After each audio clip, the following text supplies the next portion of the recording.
ডাইনে চর, বামে চর, সামনে চর, পিছনে চরের দল না। এরা রড খায় না, কি বলে, এরা গম খায় না, এরা বালি খায় না, রাস্তার পাথর খায় না।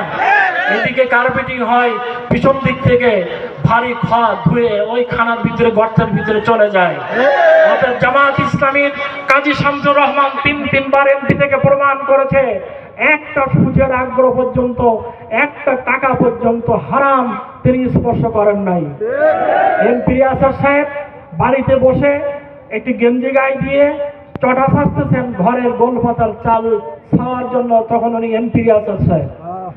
এখন উচ্চপদস্থ সরকারি কর্মকর্তারা ঢাকা থেকে এসেছেন ওনার সাথে সাক্ষাৎ করার জন্য। এসে দেখেন একজন বৃদ্ধ মানুষ কোমরে গামছা বেঁধে গায়ে গেঞ্জি দিয়ে চটা দা দিয়ে চটা সাজতেছে। ছবি আপনারা অনলাইনে গেলে এর ঘটনা বর্ণনা পাবেন, অনলাইনের ভিতরে আছে। ওনাকে জিজ্ঞেস করলেন, চাচা আসসালামু আলাইকুম। ওয়ালাইকুম আসসালাম। চাচা, আমরা এমপি মহোদয়ের বাড়ি ওনার জন্য এসেছি, একটু মেহরবানি করে এমপি সাহেবের বাড়ি আর এমপি সাহেবকে চেনাই দেন তো। বাবা একটু দাঁড়াও, আমি আসতেছি বাড়ির ভিতর থেকে। কি বলে, এমপি রিয়াসাত আলী বাড়ির ভিতরে গেছেন, একটা জামা গায়ে দিয়ে একটা টুপি পরে উনি বললেন, আসসালামু আলাইকুম, আমি এমপি রিয়াসাত আলী বলছি। কি বলে, আমি এমপি রিয়াসাত আলী বলছি। এই হলো জামাত ইসলামের এমপি। খলিফা ওমরের মতন খেজুরের গাছায় লাঠি মাথা দিয়ে তিনি শুয়েছেন। রৌদ্র এসেছে, ছায়া চলে গেছে।